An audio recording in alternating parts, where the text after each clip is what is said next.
Welcome to Cost Saver Conversations. I'm Angela, and I ask the practical questions so you can quickly understand what matters.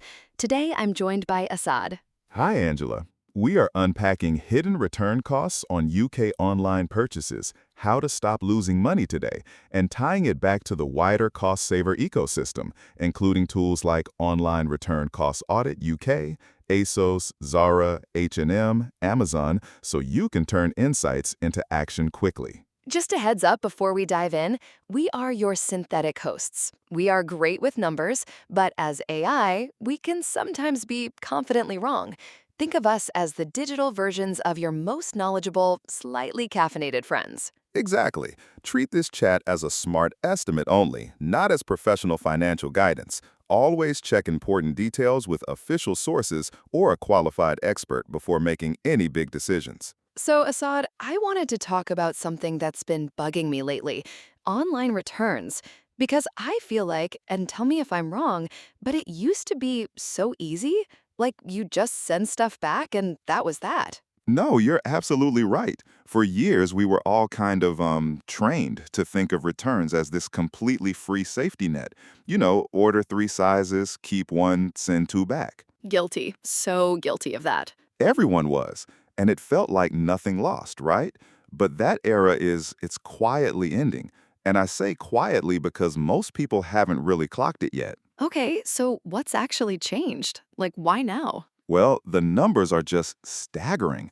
Online returns now cost UK retailers around £5.2 billion a year, according to Statista.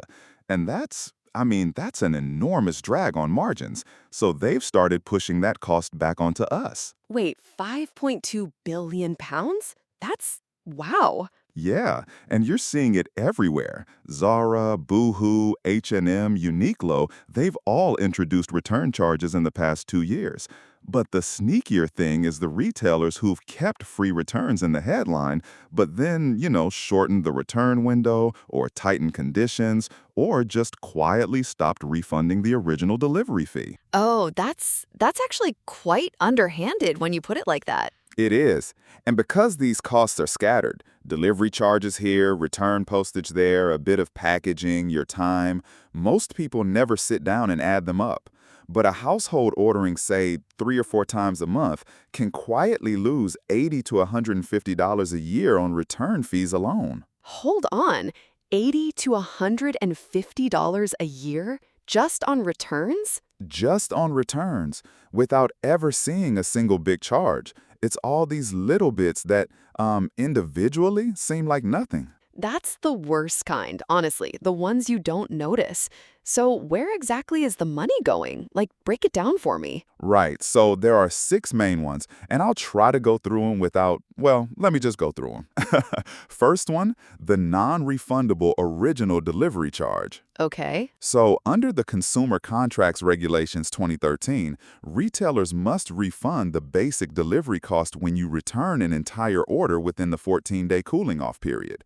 But, and this is where it gets people, if you chose premium delivery, like say you paid $6.95 for next day and standard was $3.95, they only have to refund the $3.95. So you just eat the $3 difference. Exactly. And here's the other thing. If you only return part of the order, they don't have to refund any delivery at all. Oh, so my whole thing of ordering 3 tops and keeping one? Yeah, that's where bracketing gets expensive fast. You might get zero delivery refund. I hadn't thought about it like that. Okay, what's number 2? Paid return postage. More and more retailers are charging for return labels now, typically $1.99 to $4.99 per return. And some of them, like Zara, just deduct it straight from your refund, so you might not even... Oh, I've had that, where you're looking at your refund going, that doesn't seem right, and then you realize they've taken something off. Exactly. And there's a really good example that illustrates this. So Sarah from Leeds, she ordered a 45-pound dress from a fast fashion site, paid $4.95 for next day delivery. Didn't fit, sent it back. The retailer refunded the dress and $3.95 for standard delivery, but deducted $2.50 for the return label.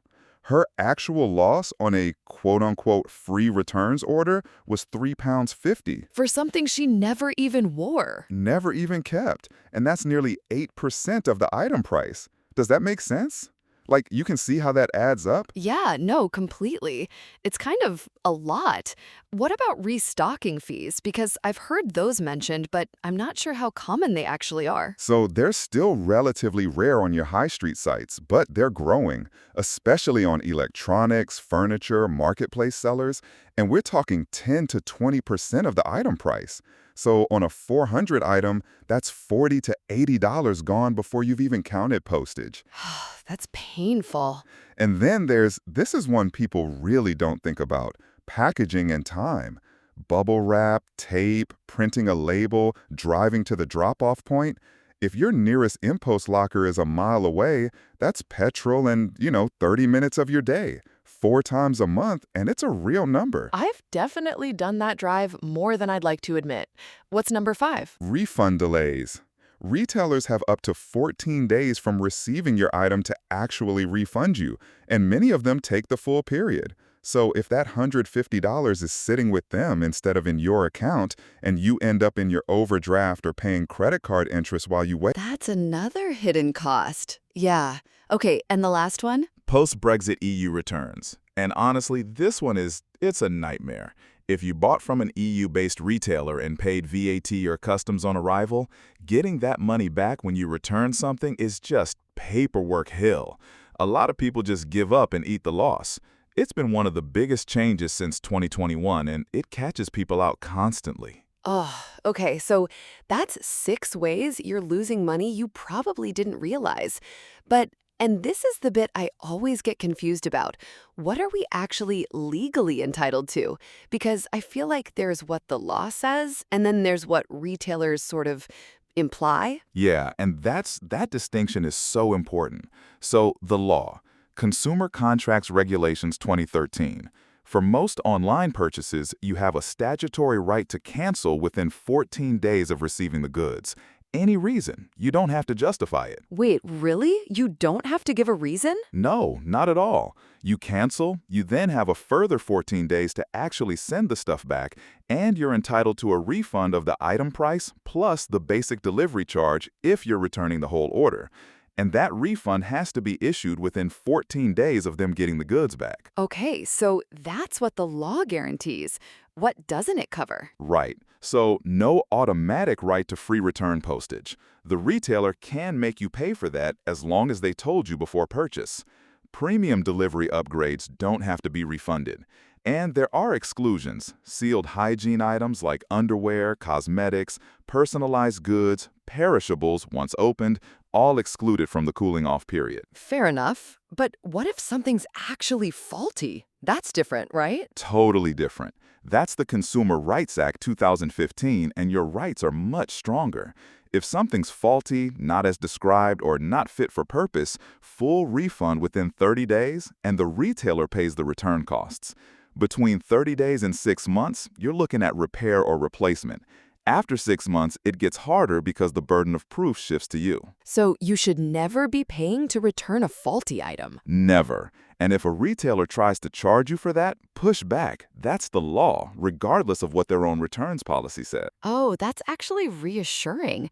Because I think sometimes people just accept it, you know? They absolutely do. And the other thing worth knowing is that everything beyond the statutory minimum, longer return windows, 30 days, 60 days, 100 days, free return labels, free exchanges, that's all goodwill.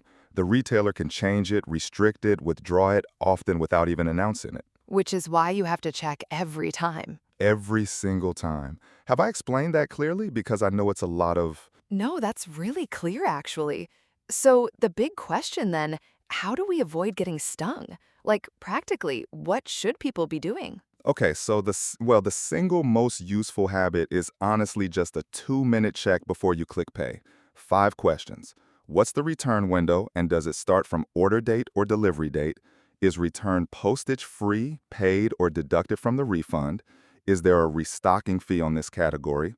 Will the original delivery charge be refunded if I return the whole order? And are there any exclusions? Sale items, swimwear, opened electronics. And if you can't find those answers easily, That's already a warning sign. Reputable retailers make this stuff easy to find. okay. And are there certain categories that are just higher risk? Oh, definitely. Fashion and footwear is the big one, return rates up to 40%, so that's the category retailers are really targeting with paid returns. Large furniture and appliances, because return couriers for bulky items can be $30 to $100 and they're rarely free. Electronics with restocking fees. Marketplace sellers on Amazon, eBay, Etsy, their policies can be much weaker than the platform's headline policy. And then EU-based sellers for the customs headache and personalized or made-to-order items where there's no cooling off period at all. Right. So fashion is basically the danger zone. Kind of, yeah. It's where most of the money quietly disappears. So, beyond checking the policy, what else can people do to actually reduce returns in the first place? The best return is the one you never have to make, right? So read genuine size reviews, not just the retailer's own guide. Look for phrases like run small or true to size. Use the brand's fit finder if they have one. Third-party tools like TrueFit are actually surprisingly accurate. Check if there's a physical store near you because in-store returns are almost always free. And honestly, just stop bracketing. Order one size, and if it's wrong, exchange rather than reorder three. Fair enough. That's me told. What about when the stuff actually arrives? So keep all original packaging and tags until you're sure. Don't remove tags until you've tried it on and you're certain. Inspect immediately for damage and photograph any issues on the day of delivery. Note the exact delivery date because that's when your 14-day clock starts. And save all your order confirmations and delivery emails in one folder. And then, if you do have to send something back? Return the whole order if you can, so you recover that original delivery fee. Use the cheapest returns option the retailer allows. And this one's crucial. Always get proof of postage. Always. Without it, you have no evidence if the parcel goes missing. Then track the refund. If it's not in your account within 14 days of them receiving it, chase it in writing. What about if a retailer just flat out refuses the refund? Escalate in writing first, and then go through your card provider. Section 75 if you paid by credit card, or chargeback if it was debit. Most disputes actually resolve once a chargeback is threatened. Retailers don't want to deal with that. Good to know. And I've heard rumors about people getting their accounts closed for returning too much. Yeah, that's real. ASOS and Amazon have both been known to close accounts of extreme repeat returners. But we're talking, people who are bracketing every single order for years. Occasional returns are absolutely fine. It's the serial bracketing that gets flagged. Okay. So this has been really eye-opening, honestly. Let me try to pull together the key things for people listening. So, number one, always check the returns policy before you buy. Specifically, delivery costs, return postage, restocking fees, and any exclusions. Yep. Number two, know your actual legal rights. 14 days to cancel for any reason. And if something's faulty, you should never be paying to return it. Exactly. And know the difference between those statutory rights and whatever the retailer's offering as goodwill, because the goodwill stuff can change. Right?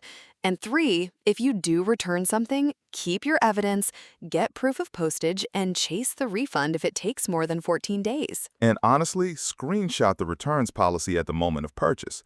Retailers change these things, and having a dated screenshot protects you if the terms shift while your order's in transit. Oh, that's a good one. I wouldn't have thought of that. And look, the bottom line is, it's not about stopping online shopping. It's about shopping with a bit more intent. Those few habits, that 2-minute check, can genuinely save most households more over a year than, any dramatic budget overhaul. Online shopping in the UK is still a good deal. You just have to read the small print now. Love that. Assad, thank you. This has been really, really useful. Thanks, Angela. Quick side note, this guide connects with other cost saver blogs, especially Hidden Costs Commuting Calculators Miss MP's Cost of Living Scorecard, 4, and Common Financial Mistakes When Moving Between UK Cities. Exactly. And reading those together helps you connect the dots across your household budget, not just this one topic in isolation. And if you want to apply this immediately, jump into tools like Online Return Cost Audit UK, ASOS, Zara, H&M, Amazon right after this episode. Primary sources used here include consumer contracts regulations and returning goods bought online, so you can verify the data yourself and stay evidence-led. That wraps this cost saver conversation with Angela and Assad. If this helped, share it with someone who could put these ideas to work this week. Your next step is simple. Try Online Return Cost Audit UK, ASOS, Zara, H&M, Amazon. Then read Hidden Cost Commuting Calculators Myths and use them together to take action today.